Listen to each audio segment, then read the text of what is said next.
Good evening friends. चलिए शुरू करते हैं। इससे पहले एक बात बताना चाहता हूँ कि कल मैं डिस्कवरी साइंस के ऊपर एक प्रोग्राम देख रहा था जिसके अंदर जीवन की शुरुआत कहाँ से होती है उस पर चर्चा हो रही थी और अलग अलग साइंटिस्ट के अलग अलग कुछ विचार थे। जैसे एक साइंटिस्ट ग्रुप मानता है कि जब स्पर्म और ओवम जो मिलते हैं फर्स्ट मोमेंट के ऊपर, तब 1 सेकंड के 1/4 पार्ट में ही जीवन की शुरुआत हो जाती है, क्योंकि वहाँ एक मास्टर सेल बनता है जब स्पर्म और ओवम मिलते हैं तो, और वो मास्टर सेल से फिर एक भ्रूण एम्ब्रॉय बनता है और उससे के मुताबिक फिर बच्चा जन्म लेता है। और मास्टर सेल से ऐसा होता है कि जिसके अंदर एक इनहेरेंट डिज़ाइन होती है कि ये बच्चा कैसा बनेगा, उसका शारीरिक रूप से लेके मनोभाव और मानसिक कुछ जो खासियता वगैरह वगैरह सब कुछ उसके अंदर एक प्राकृतिक रूप में ही एक इनहेरेंट डिज़ाइन होती है और उसके मुताबिक वो बच्चा फिर बनता है, मतलब भ्रूण जो है वो इस तरह डेवलप होता है। तो ये एक ख्याल था कि भाई जीवन की शुरुआत तो वहाँ से ही शुरू हो जाती है। कुछ लोग ऐसा भी कहते थे कि भाई बच्चा जब बच्चे के अंदर कॉन्शियसनेस आती है, कॉन्शियसनेस मतलब कि जब वो आजू बाजू का जीवन जब महसूस करना शुरू करता है, तब से कह सकते हैं कि भाई उसका जीवन की शुरुआत हुई है। तो इस तरह अलग अलग ये बात मुझे इसलिए आई कि योग के अंदर जीवन कहाँ कब शुरू होता है उसका एक पॉइंट जो है वो क्लियर कट बताया है तावरिया जी ने पर्पस के अंदर। जो हम जानते हैं, जो लोग पर्पस पढ़ते हैं, वो कि बच्चा जब जन्म लेता है, माँ के पेट से बाहर निकलता है और उस मोमेंट के ऊपर डिवाइन फ्रेगमेंट उसका आत्म तत्व अंदर प्रवेशता है उसके बॉडी ब्रेन सिस्टम में, और उसके साथ में 2 एनर्जी पहले आती है। उसमें एक एनर्जी है लाइफ एनर्जी और दूसरी एनर्जी है अवेयरनेस की एनर्जी। तो लाइफ की शुरुआत एक तो आत्म तत्व आया और उसके साथ में ये जो जीवन ऊर्जा लाइफ की जो एनर्जी है वो एंटर होती है। उस मोमेंट से बच्चे के लाइफ की शुरुआत हुई, इस तरह ऐसा हम कह सकते हैं। क्योंकि उसके पहले जो था, तो बच्चा जो था वो जब माँ के गर्भ में था तो वो माँ के ऊपर डिपेंडेंट था। उसका जो कुछ पोषण हो रहा था तो माँ के द्वारा हो रहा था, उसको में उसका अपना जीवन नहीं था, माँ का जीवन ही उसका जीवन चलाता था। पर जैसे जिस मोमेंट के ऊपर वो बाहर आ जाता है उस समय उसका फिर इंडिपेंडेंट जीवन शुरू होता है। और इंडिपेंडेंट जीवन इसलिए शुरू होता है कि ये लाइफ एनर्जी उसके अंदर आती है, साथ में अवेयरनेस की भी एनर्जी आती है, और ये दोनों एनर्जी लाइफ टाइम उसके अंदर बनी रहती है। और ये अकॉर्डिंगली उम्र के हिसाब से ज़्यादा कम भी होती रहती है। तो ये हमें इस बात समझना चाहिए योग की दृष्टि से कि जीवन की शुरुआत कब होती है। और मैं जब सोचता हूँ उसके बारे में, तो जो साइंस को आज कुछ पता नहीं है कई चीज़ों का, ऐसी बहुत सारी चीज़ तावरिया जी in the purpose of birth and death में लिखी है। अगर साइंटिस्ट भी इसका कोई अभ्यास करता है तो उसमें से भी इन लोगों को बहुत सारा गाइडेंस मिल सकता है। जैसे कि साइंस अब नेक्स्ट लाइफ कहाँ होगी, कौन से ग्रह के ऊपर होगी, जैसे कि अभी ये चंद्र के ऊपर जाते हैं और सब प्रयत्न करते हैं कि वहाँ कुछ पानी वगैरह मिल जाए और जीवन वहाँ भी पलपने लगे। पर तावरिया जी ने कई एक जगह कहा था कि जो नेक्स्ट लाइफ है वो वीनस के ऊपर होगी। तो वीनस जो प्लेनेट है वो, जैसे अभी हम पृथ्वी के ऊपर है, तो एक पॉइंट के ऊपर पृथ्वी के बाद में जो जीवन के लिए जो तैयार होगा जो ग्रह, वो ग्रह होगा ये वीनस ग्रह होगा, और इसके ऊपर जीवन पलपना शुरू होगा। इसी तरह पृथ्वी के बारे में भी तावरिया जी ने बहुत सारी चीज़ें पर्पज में बताई है जो आज साइंस को पता नहीं है। तो अगर वो लोग पर्पस अगर समझ सकते हैं, इसमें इसके बातों को समझ सकते हैं, तो उनको आगे रिसर्च करने का बहुत सारा मटेरियल इसमें से मिल सकता है। पर अभी ये तो कहना मुश्किल है कि किस तरह वो लोग ये किताब की तक पहुंच सकते हैं। तो ये एक बात मैं शेयर करना चाहता था। अब फोर्थ मीटिंग के ऊपर फिर से आते हैं। लास्ट टाइम हमने जो ब्रेन का फॉर्मेशन और मैकेनिज्म देखा था, और इसके दो हिस्से जो है जो काम कर रहे हैं, एक थिंकिंग इंस्ट्रूमेंट का हिस्सा जो है जो काम कर रहा है, और दूसरा जो है वो एडमिनिस्ट्रेटिव और अपकीप का जो पार्ट है वो उसके अंदर काम कर रहा है। और इस तरह ब्रेन हमारा काम करता है। और ये साइंटिफिक योग का पर्पज़ ही यही है कि इस तरह ह्यूमन बीइंग ये दोनों जो है दोनों पार्ट को ठीक तरह रखे, उसको डेवलप करे।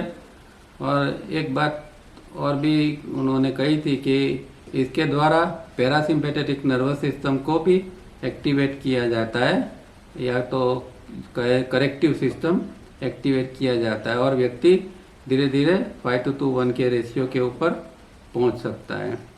तो ये जो चीज़ है ये योग के द्वारा, साइंटिफिक के योग द्वारा ये संभव हो सकता है। अब आगे पढ़ते हैं। If this much is understood, much misunderstanding can be avoided. तो ये इतना ब्रेन किस तरह काम कर रहा है वो हमें साधक के रूप में भी समझना इतना ही जरूरी है, क्योंकि आफ्टर ऑल हमें ब्रेन से ही काम लेना है। मन तो क्या है वो तो हम जान गए हैं। मन के ऊपर कुछ करना नहीं है, जो काम करना है वो ब्रेन के ऊपर करना है। ब्रेन की जो विचार प्रक्रिया जो चल रही है उसके ऊपर करना है। The practices are aimed at such development and alteration. तो जो प्रैक्टिसेस हम करते हैं योग की, उसका हेतु भी यही है कि इस तरह का हमारा डेवलपमेंट हो, और उसके अंदर उसका ऑल्टरेशन, बदलाव उसके अंदर होता रहे टाइम टू टाइम। और एक रेशियो जैसे हमने देखा 2:4:8:2, 5:1 जो ऑल्टरेशन का जो रेशियो है, तो वो ऑल्टरेशन इस तरह होता रहना चाहिए। Hatha yogi do it artificially during their asana and pranayama. The Bhakti yogis try to be totally immersed in their japa, but with due respect to the yoga is no sooner they are out of these effects, and should they be structured as quality 2482 will behave as 2482 individuals. अब ये बात भी तावरिया जी बार बार कहते हैं कि भाई कोई practice ऐसी होनी चाहिए कि 24 घंटा चलनी चाहिए, क्योंकि जो प्रैक्टिस हम 1 घंटा 2 घंटा करते हैं, तो जब प्रैक्टिस ख़त्म होती है उसके बाद में धीरे धीरे उसकी इफेक्ट जो है वो भी कम होती जाती है, और जो हमारा जो स्वभाव है या जो हमारा जो रेशियो है उसके ऊपर हम फिर से आ जाते हैं। तो प्रॉब्लम यही होता है कि आपके पास कंटिन्यूटी, साधना की कंटिन्यूटी के लिए कुछ है नहीं। तो सुबह में तो कुछ कर लिया, फिर दिन भर में और कुछ नहीं करते, तो धीरे धीरे जो स्थिति सुबह में थी वो थोड़ी डिटोरियर होती जाती है, और फिर हम हमारा जो पुराना स्वभाव है उसके ऊपर चले आते हैं। इसीलिए उन्होंने ये प्रैक्टिस के साथ में 3 स्टेप इसलिए रखा कि जो प्रैक्टिस की है उसको अगर मेंटेन करना है, इसकी इफेक्ट को मेंटेन करना है, तो एक ही चीज़ है कि हमारा श्वास भी रिदम में चलता रहे। तो ये सारी चीज़ जो है हम इसको फिर मेंटेन कर सकते हैं। हमारा जो स्टेट ऑफ माइंड है उसको हम मेंटेन कर सकते हैं। तो ये एक बात है कि जैसे हठ योगी होता है तो आसन प्राणायाम करता है, तो उसकी असर जब तक रहेगी तब तक वो ठीक रहेगा, उसका एक लेवल ऑफ बीइंग ठीक रूप में रहेगा। या कोई भक्ति योगी जब के अंदर डूब जाता है, मग्न हो जाता है और एक अच्छी स्थिति बनती है, पर जैसे ही वो लोग ये क्रियाओं से बाहर आते हैं तो उसके बाद में फिर से वो पुराना स्वभाव आ जाता है और वो जो डेवलपमेंट की कंटिन्यूटी रहनी चाहिए वो नहीं रहती है। ये एक साधना के अंदर एक बहुत बड़ा एक प्रॉब्लम और ख़ास करके जो हमारी प्रगति नहीं होती है इसका मेन कारण यही है। तो कई लोग त्रिस्तोक को जानते हैं फिर भी इसका जो जिस तरह इसको करना चाहिए वो नहीं करते हैं, तो उनकी भी यही हालत है कि सुबह में खाली रिफाइनिंग कर लेने से या और कुछ कर लेने से कुछ प्रोग्रेस हो जाएगा ऐसा मानने की ज़रूरत नहीं है। इसके लिए साथ में हमें 3 स्टेप तो इसकी कंटिन्यूटी बना के रखना ही पड़ेगा। Scientific yoga follows certain laid down practices that aim at the proper development from within। अब ये जो इम्पोर्टेंट बात है कि कोई भी चीज़ का डेवलप होना है तो विद इन अंदर से होना चाहिए, और यही प्रैक्टिस साइंटिफिक योगा की प्रैक्टिस का इम्पोर्टेंस ही यही है कि भाई वो डेवलपमेंट करेगा तो अंदर से करेगा। जैसे तावरिया जी हर समय कहते थे कि भाई एक फूल खिलता है तो वो अंदर से खिलता है, बाहर से कुछ नहीं होता है। इसी तरह हमारा जो जीवन या हमारा जो डेवलपमेंट होना चाहिए वो अंदर से होना चाहिए। हमारी अंडरस्टैंडिंग जो है बाहर से आनी चाहिए। हम इंफॉर्मेशन को इकट्ठा करके अंडरस्टैंडिंग बनाने का प्रयत्न करते हैं वो गलत है। तो हम कभी भी बाहर से खिल नहीं सकते, हम बाहर से डेवलप नहीं हो सकते। डेवलपमेंट जो है वो विद इन है। बाहर से आप आपकी पर्सनालिटी का डेवलपमेंट कर सकते हैं। बहुत सारे प्रोग्राम पर्सनालिटी डेवलपमेंट के मिलेंगे आपको। ब्रेन को किस तरह शार्प करना है, इंटेलेक्ट को किस तरह शार्प करना है, इसकी बहुत सारी विधियाँ प्रैक्टिसेस आपको मिल जाएगी। तो बाहर से ये सब आप कर पाएंगे, पर जो आंतरिक विकास जो है, अंदर की जो एक भूमिका है, अगर उसको बनाना है तो वो अंदर से ही अंदर कुछ ऐसी क्रिया करनी पड़ेगी जिसके द्वारा अंदर के जो ऑब्स्टिकल्स वगैरह है, अंदर जो एक हमें जो चीज़ें खिलने नहीं देती है वो धीरे धीरे करके निकल जाएगी, तो फिर हमारा अंदर से खिलना चालू हो जाएगा। But only those who are instructed by word of mouth from master to pupil would know the details of the human brain structure and its working. Otherwise, the only advice given by so-called guru is to run away from normal life, all being illusory, not to marry, for sex is vulgar in their eyes and be socially useless.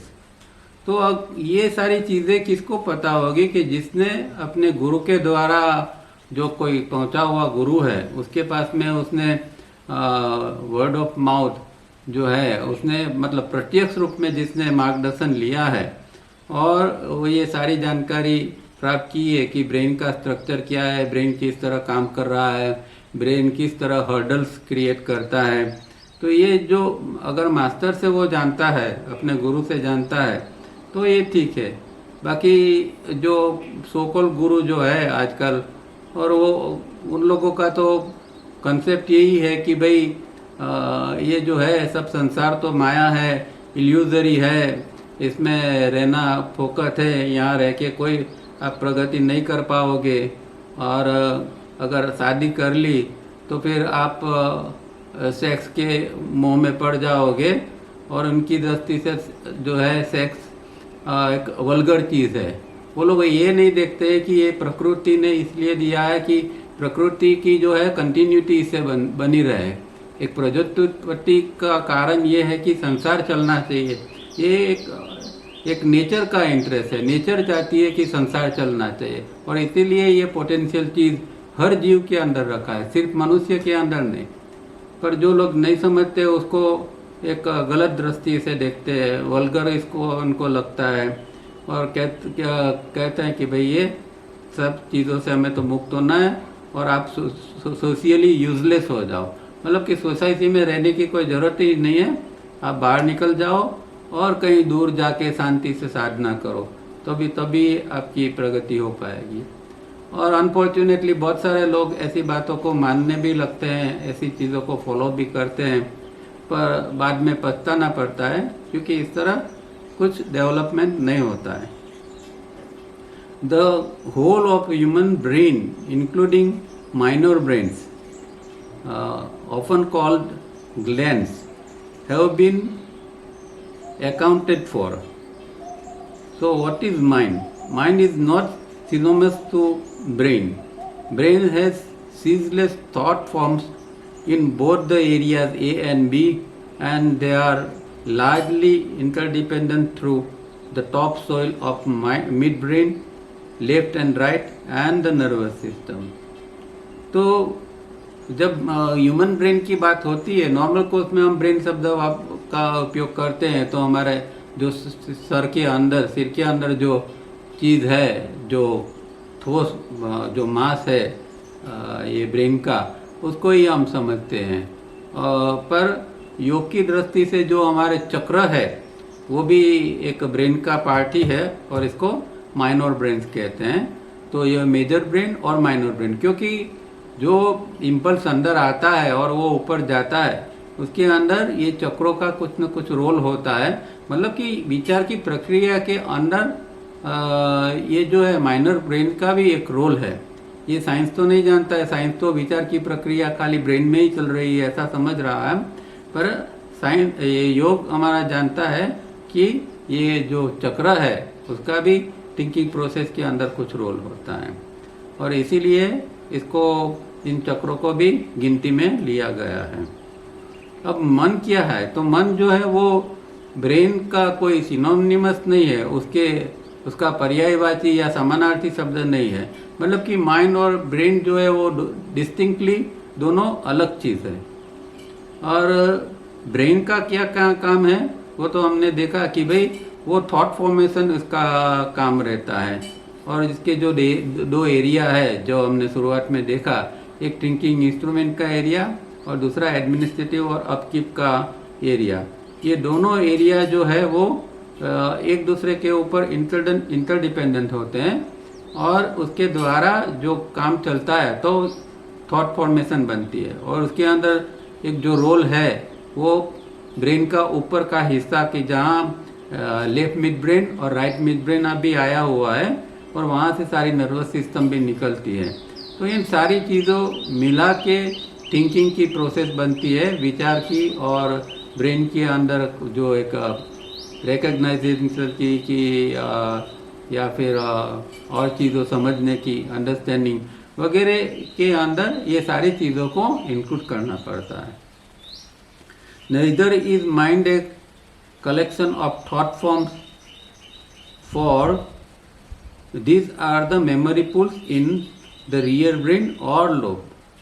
तो जो thought form का जो एक बनता रहता है वो भी माइंड का काम नहीं है, वो हम जानते हैं। क्योंकि थॉट फॉर्म जो होते हैं उसके लिए जो मेमोरी चाहिए, मेमोरी पैटर्न चाहिए, वो मेमोरी पूल्स के अंदर पड़ी है। जो हमारा ब्रेन का रियर पार्ट है, पीछे का हिस्सा है, वहाँ ये मेमोरी पूल्स है 3A और 3B, और वहाँ से मेमोरी लेके फिर विचार बनता है। ये सारी प्रक्रिया तो अब हम अच्छी तरह जानते हैं।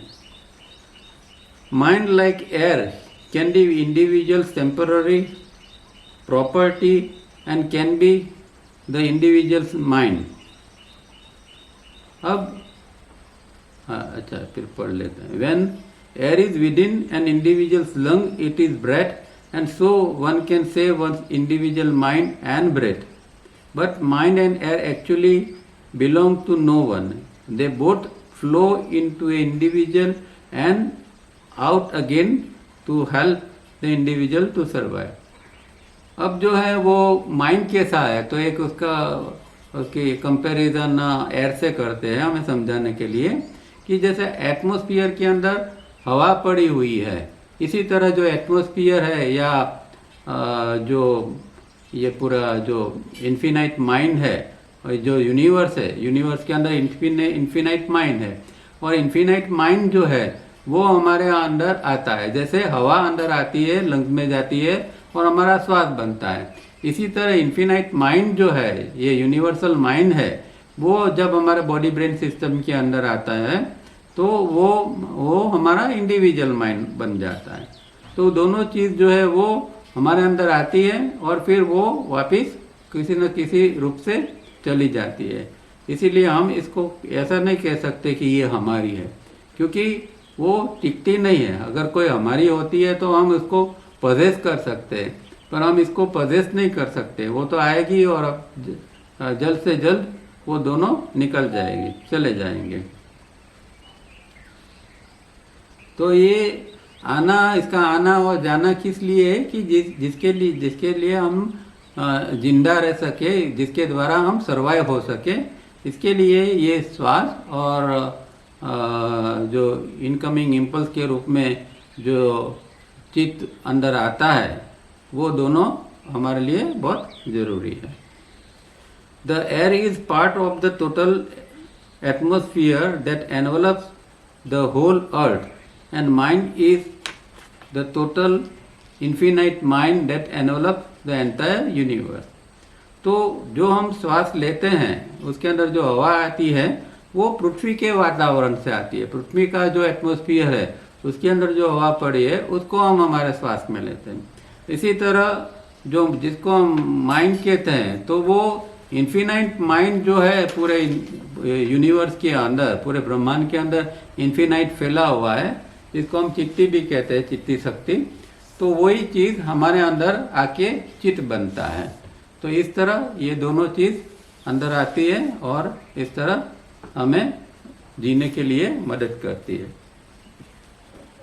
Air and mind have their natural characteristics.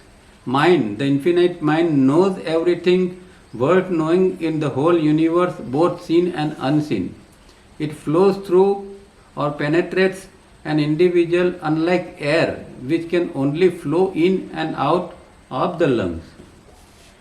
अब जो ये दोनों जो है वो उसके अपने एयर और माइंड दोनों के उसके अपने अपने नेचुरल कैरेक्टरिस्टिक्स है, उसके कुछ लक्षण है कि हवा जो आती है तो किस लिए आती है और किस तरह वो काम करती है, और माइंड जो अंदर आता है वो किस लिए आता है और वो किस तरह काम करता है हमारे अंदर।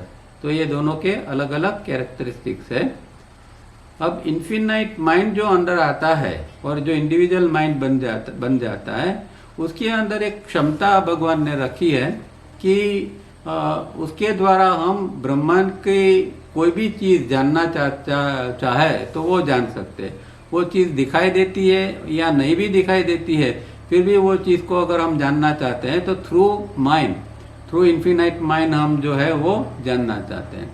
और ये जैसे योग के अंदर जो बहुत सारी सिद्धियों की बात आती है, जो विभूति पाठ के अंदर जो बताए हैं, तो उसके अंदर यही चीज़ है कि ये इन्फिनाइट माइंड, अभी क्या है कि हम इन्फिनाइट माइंड को जानते नहीं हैं। अभी हम सिर्फ हमारे माइंड को जानते हैं, जिसको हम चित्त कहते हैं।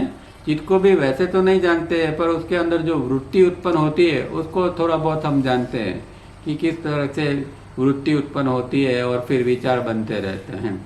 पर इन्फिनाइट माइंड जो है वो जब इंडिविजुअल माइंड के अंदर जब इंडिविजुअल माइंड बन के अंदर आता है तो वो इन्फिनाइट माइंड तभी काम करेगा जब हमारा थिंकिंग प्रोसेस जो है वो बंद हो जाएगी।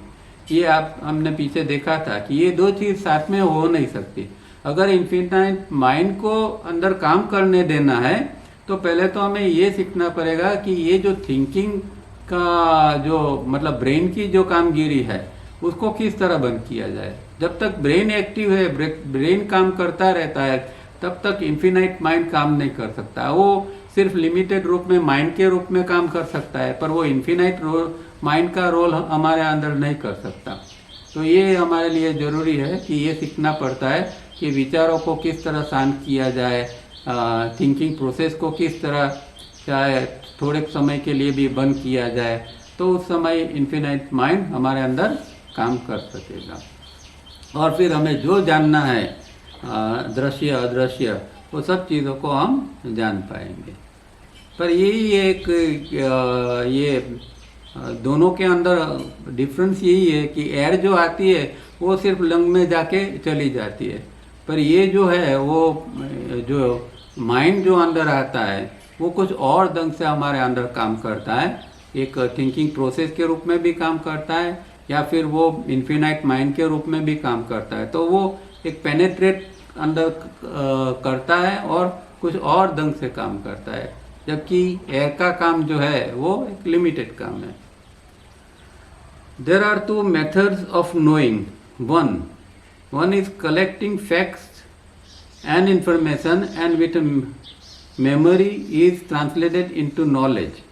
This is done by a part of the thinking instrument laboriously. Even then it could be very impressive.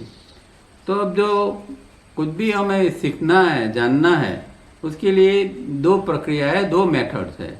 तो एक ये मेथड है कि हम बाहर से इंफॉर्मेशन और फैक्ट्स को कलेक्ट करते रहते हैं और फिर हमारी मेमोरी जो है वो बताती है, उसको नॉलेज के रूप में बताती है।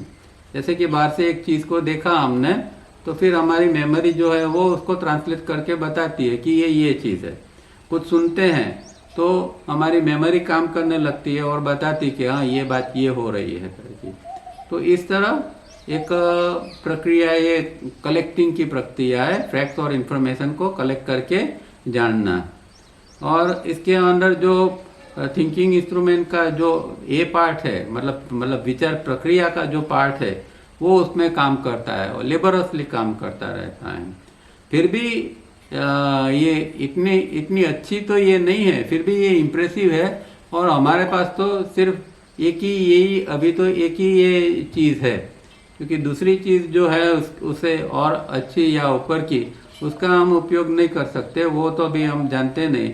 हमारे पास एक ही चीज़ सीखने की है और वो यही है कि फैक्ट्स को कलेक्ट करें और हमारा ब्रेन उसको नॉलेज के रूप में हमें बताए। There are two aspects to a part. अब ये जो पार्ट है उसके भी दो एस्पेक्ट बताया है। ए पार्ट जो है थिंकिंग इंस्ट्रूमेंट का, उसके भी दो पार्ट बताते हैं। A part the thinking instrument area of the brain. One, the kind of knowledge is manifold and depends on what lines a part। Manifold मतलब कि बहुत आयामी, अलग अलग ज्ञान जो है वो अलग अलग रूप से हम ले सकते हैं। और जो जिस तरह की थिंकिंग इंस्ट्रूमेंट को जिस तरह ट्रेन किया जाता है, इसी तरह ये जो है वो इस तरह का ज्ञान हम ले सकते हैं। जैसे कि अब क्या है कि हर व्यक्ति का जो ब्रेन है वो अलग अलग रूप में अपने इंडिविजुअल लेवल के ऊपर वो ट्रेन होता है। जैसे कि अब हमारे एक इंडियन कल्चर है और एक वेस्टर्न कल्चर है। तो मानो कि कोई बच्चा वेस्टर्न कल्चर के अंदर बड़ा होता है, तो उसका ब्रेन जो ट्रेन होगा, जो डेवलप होगा इसका थिंकिंग इंस्ट्रूमेंट, तो वो पर्टिकुलर वे से वहाँ का जो कस्टम्स है, वहाँ के जो रीति रिवाज है, वहाँ की जो और चीज़ें हैं, एजुकेशन है, बहुत सारी चीज़ें उनकी होगी। वहाँ का खाना पीना से लेके, लैंग्वेज से लेके हर चीज़। तो वो उसके बच्चे को बचपन से इस तरह वो ट्रेन करेगा कि वो बच्चा फिर इसी तरह फिर सोचना, हर चीज़ वो इसी तरह करेगा। अगर वो बच्चा यहाँ का है, मानो कि इंडिया का है, तो यहाँ का बच्चा है, वो हमारे जो कस्टम्स है, हमारे रीति रिवाज वगैरह है, हमारी भाषा है, हमारा खान पान से लेके सब कुछ है, तो वो बच्चा धीरे धीरे जब बड़ा होता है तो इस तरह उसका ब्रेन जो है थिंकिंग इंस्ट्रूमेंट ट्रेन होता है। और इसी तरह हर क्षेत्र के जो व्यक्ति अलग अलग क्यों पढ़ते हैं, क्योंकि इसी तरह उसका हर एक का ब्रेन ट्रेन होता है। अब चाहे वो सेम कल्चर की व्यक्ति हो, फिर भी इसमें भी इंडिविजुअल लेवल के ऊपर थोड़ा फर्क पड़ेगा।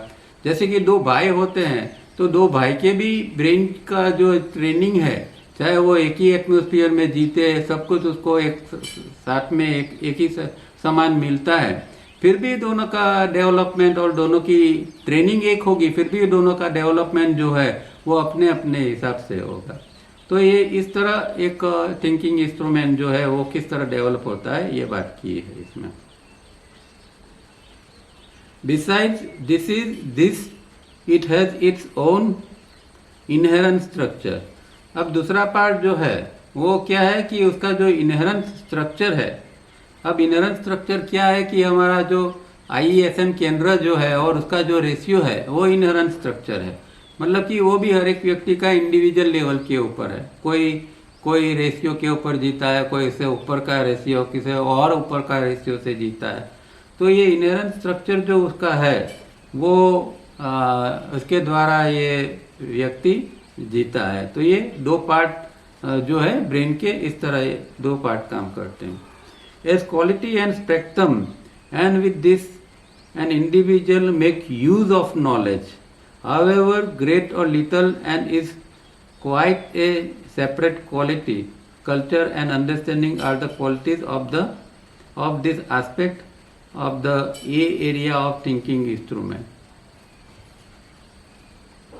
अब जो ये इस तरह का जो उसका जो स्ट्रक्चर है या इसकी उसकी जो क्वालिटी है उसके अंदर, जैसे 2:4 का जो है वो जो एक गुणात्मक रेशियो है ना, तो इस तरह इसकी क्वालिटी है और उसका ये स्पेक्ट्रम है।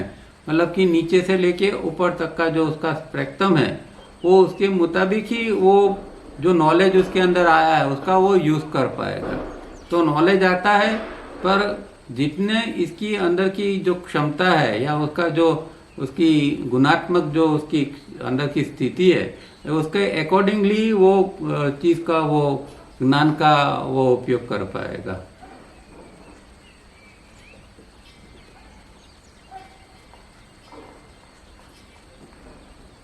अब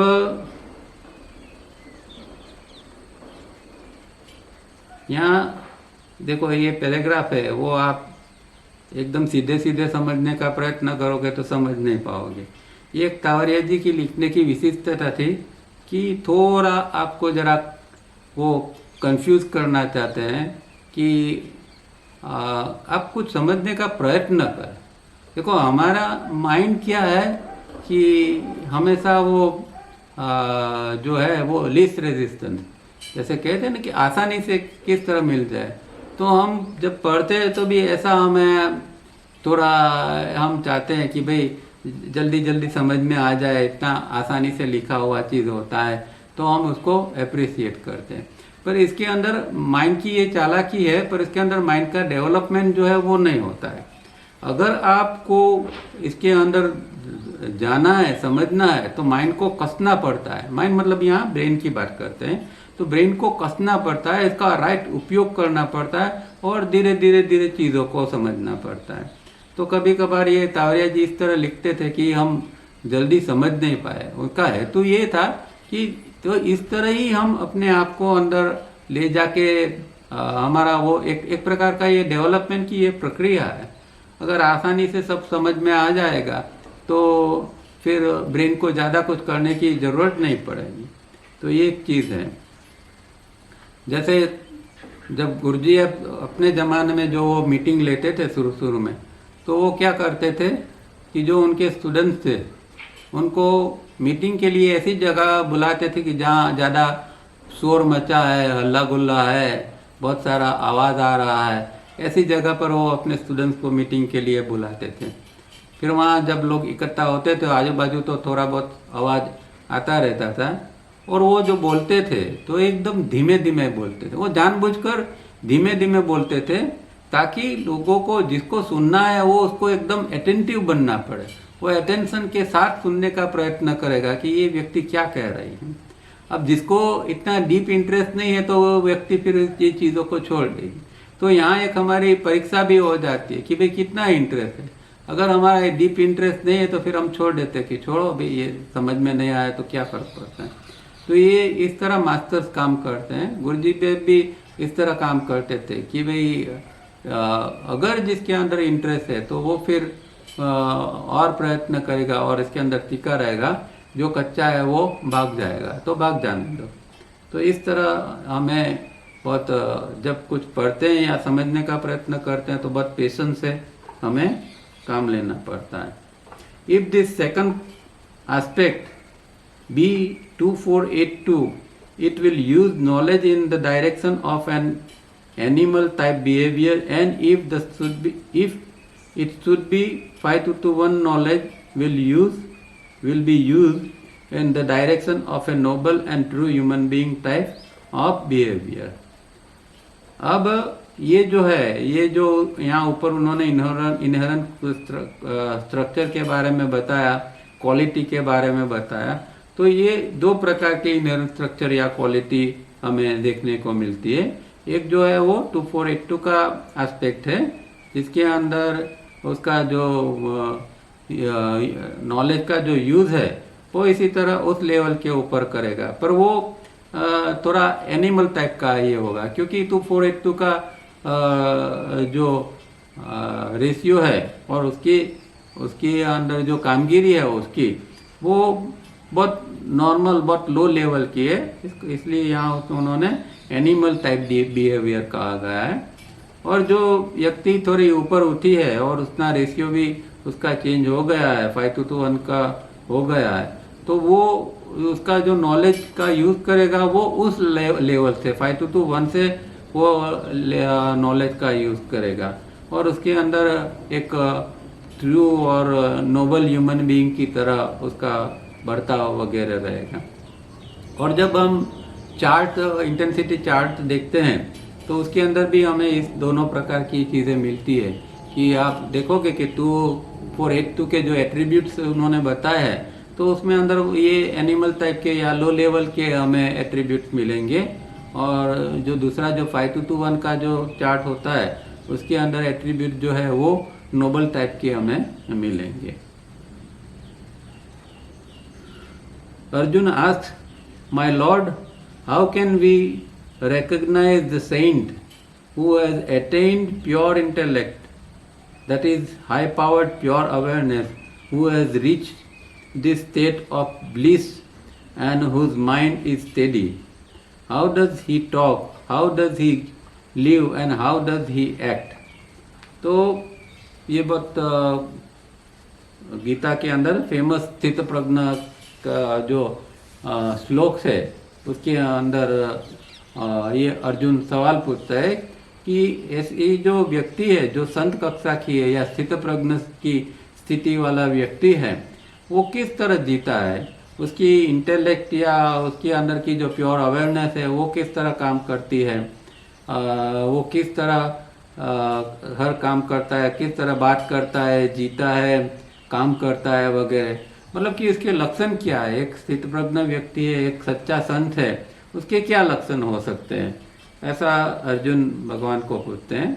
तो भगवान जवाब में कहते हैं, expecting nothing, his mind and personality controlled, without greed, doing bodily actions only, though he acts yet he remains untainted. तो पहला ये इसके जो है लक्षण बताते हैं कि एक्सपेक्टिंग नथिंग, मतलब कि जो वो है उसको कुछ एक्सपेक्ट नहीं करता, वो निष्प्रुह ही है, उसको कुछ नहीं चाहिए, किसी से कुछ नहीं चाहिए, वो अपने में ही मस्त है, वो अपने में ही संतुष्ट है। और उसके जो माइंड और पर्सनालिटी है वो दोनों भी कंट्रोल है, संयमित है, मतलब कि मन जो इसका काम कर रहा है और शरीर जो काम कर रहा है वो संयमित ढंग से काम कर रहा है। उसके अंदर कोई ग्रीड नहीं है, कोई लालच, कोई लोभ उसके अंदर नहीं है। उसके जो बॉडीली एक्शन जो होने चाहिए उस तरह के होते हैं, मतलब कि जब शरीर से काम लेना है तो सिर्फ शरीर से ही काम लेंगे, और जिस तरह का काम की जरूरत है उस तरह का ही काम करेगा। और वो काम करते हैं पर फिर भी वो उसके अंदर लिप्त नहीं हो जाते, अनटेंटेड होता है, मतलब कि अलिप्त रूप से वो काम करते, उसके अंदर अटैच नहीं हो जाते। नॉर्मल मानव जो है वो क्या है कि जो कुछ करता है उसके एक तो उसको परिणाम की अपेक्षा होती है, और दूसरा वो जो है वो एक उसके अंदर अटैच हो जाता है, उसके अंदर इतना ये हो जाता है कि फिर इसके द्वारा वो सुखी दुखी होता रहता है। और आगे क्या लक्षण है, constant with what comes to him, content with what comes to him, मतलब कि संतोष, उसके अंदर एक संतोष है, जो मिला जैसे मिला उसके अंदर संतोष है, उसको कोई फरियाद नहीं है कि ये क्यों नहीं मिला और ये क्यों कम मिला, उसको कोई फरियाद नहीं है, संतोष है। Mounting about the pairs of opposite intensity chart, free from envy, his mind balanced 5:1, both in success and failure. Though he acts, yet the consequences do not bind him. तो एक तो उसके अंदर संतोष का भाव है, फिर जो राग द्वेष वगैरह जो अपोजिट पैर है उससे वो निकल जाता है, वो उसको परेशान नहीं करते अभी कि सुख दुख राग द्वेष ये सारी चीज़ें जो है मन के स्तर की, वो अब उसको परेशान नहीं करती। न इसको किसी के प्रति कुछ द्वेष भाव है, किसी के प्रति ईर्ष्या भाव है, न जलन है, कुछ नहीं है। और उसका माइंड जो है वो बैलेंस में है, मतलब 5:1 का जो है इस तरह उसका माइंड बैलेंस में काम करता है। और वो सुख और वो जो है वो सफलता और निष्फलता दोनों के अंदर वो बैलेंस मेंटेन होता है। अगर बनी बात तो भी ठीक है, न बनी तो भी ठीक है, उसका बैलेंस जाता नहीं है, वो एक समता की स्थिति के अंदर, इकोनॉमिटी की स्थिति के अंदर जीता है। और वो जरूरी होता है तब वो काम तो करता है, पर उसका जो काम जो है वो उसको बंधन करता नहीं है, क्योंकि उसके अंदर उसको कोई फल की इच्छा होती नहीं है।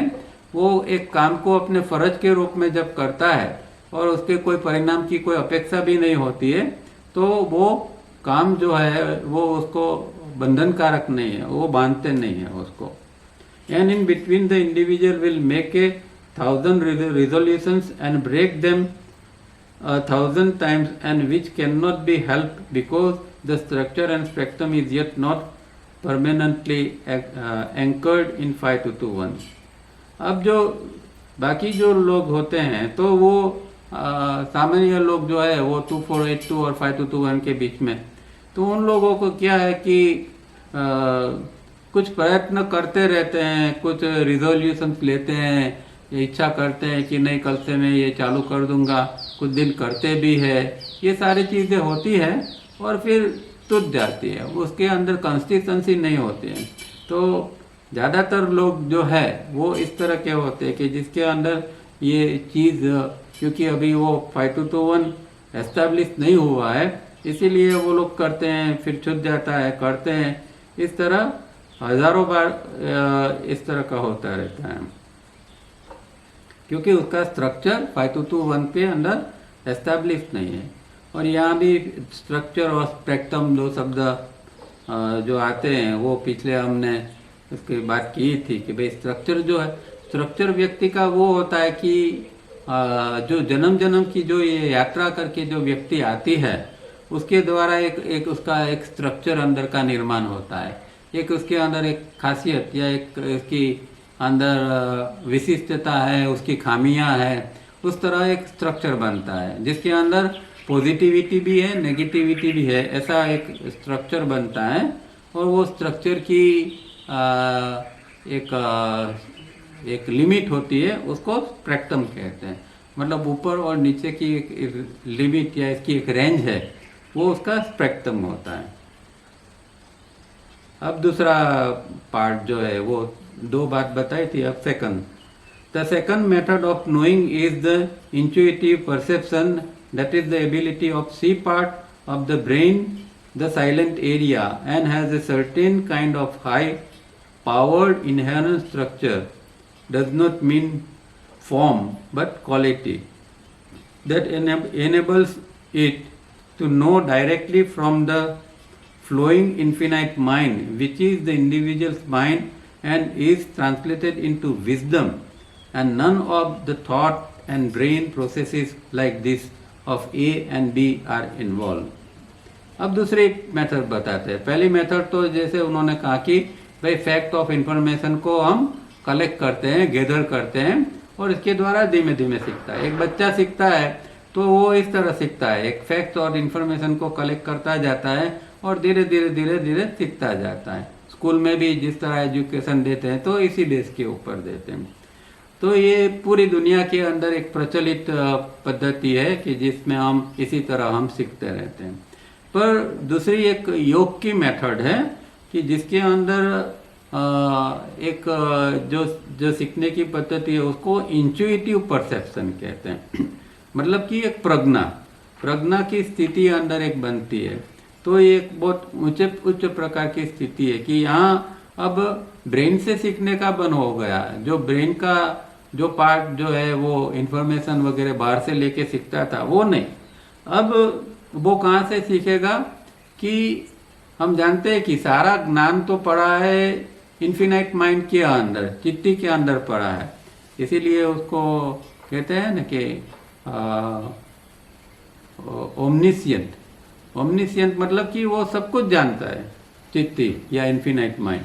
तो वही माइंड अगर हमारे अंदर जब आता है और अगर वो काम करने लगता है तो वो चीज़ों का अवतरण होता है, वो प्योर नॉलेज है या इसको इंट्यूटिव परसेप्शन कहा जाता है।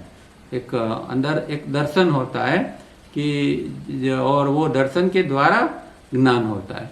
तो हमारे जो शास्त्र लिखे गए हैं, जो पुराने शास्त्र उपनिषद वगैरह वो लिखे गए हैं, या जो पुराने मंत्र है जिसको अपौरुषेय मंत्र कहते हैं, मतलब किसी पुरुष ने लिखा नहीं है, वो चीज़ जो है वो इंट्यूटिव परसेप्शन से आई हुई है। तो बहुत सारे शास्त्र ऐसे होते हैं कि जो उसको ऋषि के अंदर वो अवतरित होता है, वो ज्ञान वो श्लोक के रूप में उसके अंदर आता है या किसी तरह भी उसके अंदर आता है। जैसे कि हम जानते हैं कि भाई गायत्री मंत्र है, तो वो विश्वामित्र के अंदर ये इंट्यूटिव परसेप्शन के रूप में आया था। वो उन्होंने कोई ये मंत्र कोई अपनी बुद्धि से बनाया नहीं था, ये मंत्र तो इन्फिनाइट माइंड के अंदर पड़ा ही था। पर वो कोई पात्र जब होता है, जब इसका वो पात्र ऐसा तैयार होता है तो फिर वो इन्फिनाइट माइंड उसके अंदर ये चीज़ डाल देता है।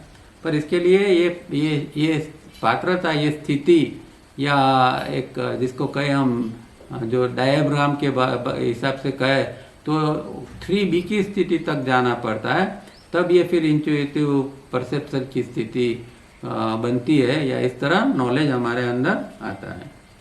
और वो जो है वो जो सी पार्ट जो साइलेंट एरिया है उसके वो दूसरे जो पहले हमने देखे जो इन्फॉर्मेशन कलेक्ट करते थे, तो हमारे ब्रेन का पीछे का हिस्से का मेमोरी का उपयोग करना पड़ता था, आगे का IESM वगैरह का उपयोग करना पड़ता था।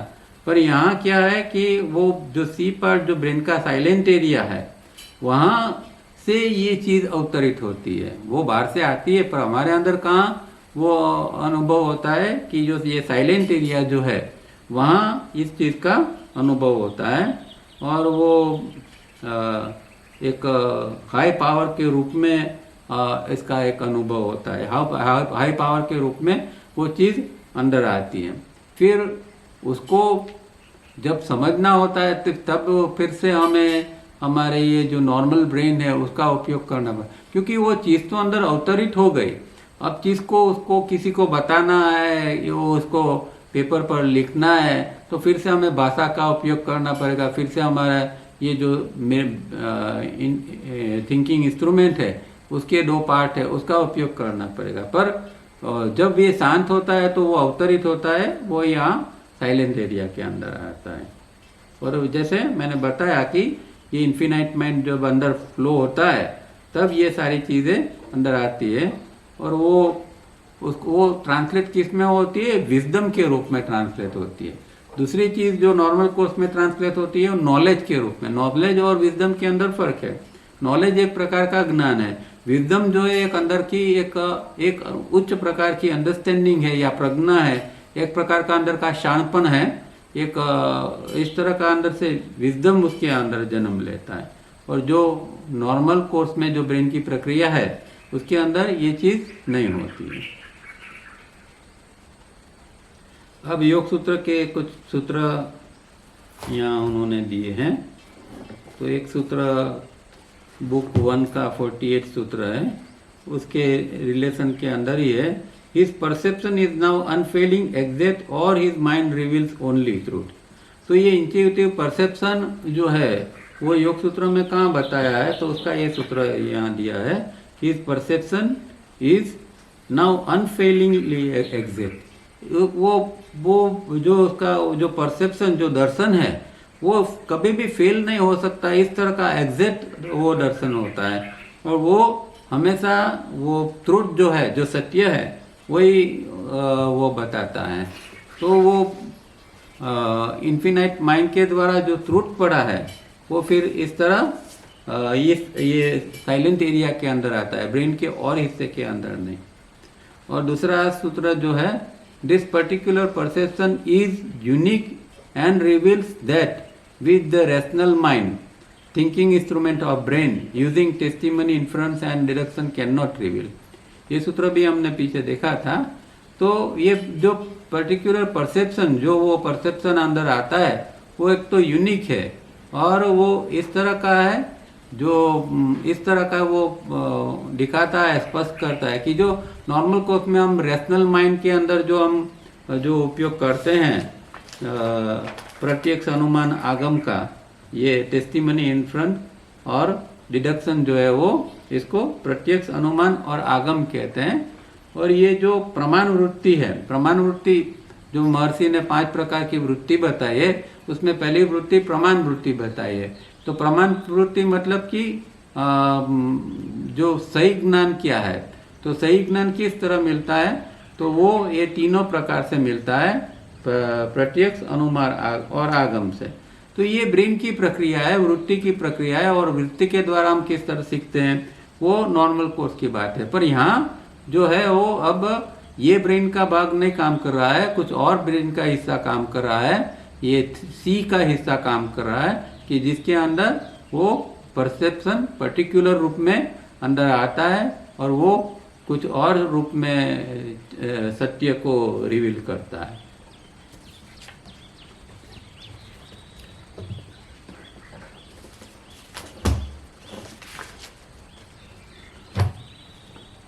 Just as thought forms go on ceaselessly in A and in B, the body correction go on ceaselessly, but in C there is no activity connected with the organism or its environment, and the intuitive perception of this part C of the brain can get or receive ceaselessly wisdom from the infinite mind. So an individual who has entry in C can be supremely happy under all circumstances. वाह। अब जो ये हमारा जो thought formation की जो प्रक्रिया जो चलती है नॉर्मल कोर्स के अंदर, वो सीजलेसली, वो कंटिन्यूसली जो चलती ही रहती है दिन भर और रात में भी, वो उसमें हमारा जो थिंकिंग इंस्ट्रूमेंट के ए पार्ट और बी पार्ट जो है, उसका यूज होता है।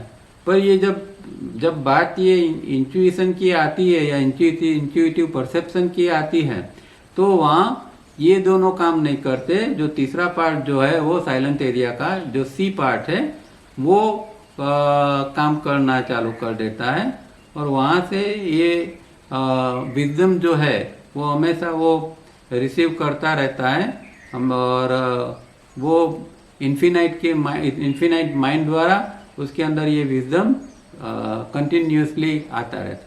मतलब कि जब वो स्थिति के अंदर जाता है, वो साधक 3B की स्थिति के अंदर जाता है, अब यहाँ विचारों की कोई प्रक्रिया नहीं है, यहाँ जो इनकमिंग इम्पल्स आता है वो ब्रेन में जा ही नहीं सकता है। ऐसी स्थिति जब बनती है, तब फिर वहाँ एक ऐसा एक मौका आता है कि चीज़ों को इन्फिनाइट माइंड से अवतरने की एक संभावना बनती है, और फिर ये इंट्यूटिव परसेप्शन वहाँ जन्म लेता है, जो कि नॉर्मल ब्रेन के अंदर नहीं होता है, ये CAC हिस्से के अंदर होता है। और इसकी एक मज़े की बात यह है कि उसके अंदर जब ये स्थिति बनती है, तो साधक एक सुप्रीम एक हैप्पीनेस का अनुभव करता है, और ये फिर हर सर्कमस्टांसेस के अंदर फिर वो, जैसे कि वो स्थित प्रज्ञ की अभी अर्जुन ने पूछा था, तो ये भी एक ये स्थित प्रज्ञ व्यक्ति का लक्षण है कि वो हमेशा हैप्पी रहता है, हर संजोग के अंदर हैप्पी रहता है, क्योंकि वो ये सी की ब्रेन के सी जो पार्ट है, उसकी स्थिति के अंदर रहता है, वहाँ उसको इस प्रकार की ये मिलती है। तो ये प्रत्याहार के ऊपर की जो साधना है उसकी यहाँ बात है। तब ये स्थिति बनती है और व्यक्ति ये साइलेंस एरिया का अनुभव कर सकता है। The infinite mind flows through the whole organism as well as the whole brain, but conditions for the wisdom cloud to pour are not proper in the rest of the brain or the organism except in the sea or the silent area.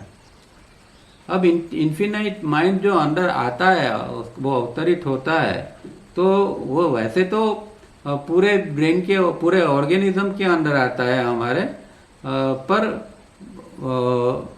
Brain का कुछ हिस्सा ही ऐसा है कि जो इसके लिए तैयार है या ये चीज़ को वो ले सकता है। जैसे कि एक पानी का बादल बरसता है, इसी तरह ये जो विजडम का जो बादल है वो कहाँ जो बरसता है कि वो एक पर्टिकुलर एरिया में ही बरसता है कि जो साइलेंट एरिया सी एरिया है। जैसे कि ये पानी का बादल होता है तो जहाँ एटमॉस्फेयर कम होता है वहाँ वो बादल फिर पानी को नीचे बरसाता है। इसी तरह ये जो है वो हमारा सी एरिया जो है ब्रेन का साइलेंट एरिया है, वही एरिया ऐसा है कि जहाँ ये विजडम का बादल या विजडम का जो ज्ञान है वो अंदर अवतरित हो सकता है, दूसरे एरिया के अंदर नहीं जा सकता।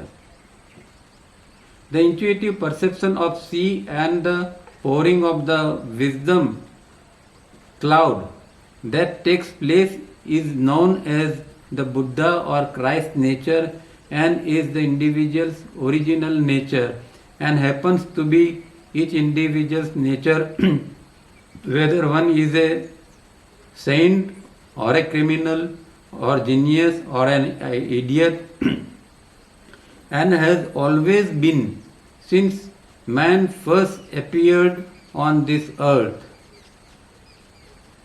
फिर दूसरी बात आती है। अब ये जो परसेप्शन जो इंट्यूटिव परसेप्शन सी एरिया के अंदर जो उतरता है वो जो स्थिति बनती है उस स्थिति, जैसे कि एक शब्द आता है बुद्धिज्म के अंदर के बुद्ध का मन, तो बुद्ध का मन हमने देखा था कि जो 3B की स्थिति के अंदर जो मन की स्थिति होती है वो बुद्ध का मन होता है। इसी तरह ये भी 3B की स्थिति की यहाँ बात है। तो ये जो होता है वो स्थिति जो बनती है उसको बुद्ध का नेचर और क्राइस्ट का नेचर कहते हैं। और हकीकत में ये हर व्यक्ति का ओरिजिनल नेचर है। और जब से वो व्यक्ति का ओरिजिनल नेचर ये है, पर हो सकता है कि वो संस्कार के कारण वो कोई क्रिमिनल की तरह भी काम करे, कोई संत की तरह काम करे, कोई एक मूर्ख की तरह काम करे, कोई जीनियस की तरह काम करे, वो अलग चीज़ है। उसकी इनहेरेंट क्वालिटी जो है, उसका अंदर का इनहेरेंट नेचर जो है, जो मूलभूत स्वभाव है, वो स्वभाव जो है वो यही स्वभाव है जिसको हम बुद्ध का नेचर या क्राइस्ट का नेचर कहते हैं। वही नेचर हर व्यक्ति के अंदर है, पर वो इन लोगों के अंदर ये नेचर डेवलप हो चुका था, वो खुल चुका था और उसका वो अनुभव करते थे। हमारे अंदर भी वो चीज़ पड़ी हुई है। पृथ्वी पर जिस दिन पहला कोई भी इंसान आया होगा उस दिन से, उस समय से उस व्यक्ति के अंदर ये चीज़ है ही, पर उसको साधना करके निकालना पड़ता है। दूसरी भाषा में कहे तो भाई कि हर जीव जो है, इंसान जो हर इंसान जो है उसके अंदर आत्म तत्व पड़ा हुआ ही होता है। वो व्यक्ति चाहे कैसा भी है, वो चाहे बिना लिखा पढ़ा है, अज्ञानी है, चाहे ज्ञानी है, कि कोई भी व्यक्ति हो, किसी तरह का भी हो, हर व्यक्ति के अंदर जो आत्म तत्व है वो इनहेरेंट क्वालिटी है हमारे अंदर, वो हर व्यक्ति के अंदर है ही। पर कोई व्यक्ति जो है उसको साधना करके उसको डेवलप करता है और उसका रियलाइजेशन करता है। तो ये चीज़ तो भगवान ने हमें बाय बर्थ दी हुई है, उसको हमें सिर्फ इसका साक्षात्कार करना है, इतना ही हमारा काम है। In Zen, it is called knowing one's true face before one's parents were born. अब जैन के अंदर ऐसे बहुत सारी पहली जैसे वर्ड या सेंटेंसेस आते हैं इसके अंदर ये भी एक सेंटेंस है कि knowing one's true face before one's parents were born. उसकी जो माता पिता का जन्म हुआ उसके पहले से वो अपना ट्रू फेस जो है वो व्यक्ति जानता है। वो ट्रू फेस क्या है? वही मूलभूत स्वभाव जो है उसका जो नेचर है इनहेरेंट, वो ट्रू फेस है। तो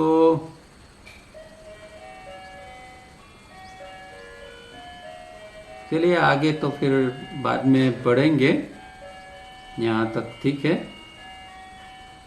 यहाँ तक में कोई समझ में नहीं आया है तो प्रश्न कीजिए। बाकी का थोड़ा साइंस का पार्ट आएगा वो नेक्स्ट टाइम पढ़ेंगे। डॉक्टर किंग की बात आती है तो वो थोड़ा साइंटिफिक लैंग्वेज में बात होती है, वो नेक्स्ट टाइम देखेंगे। बोलिए, कोई प्रश्न है? हाँ जी, हाँ बोलिए।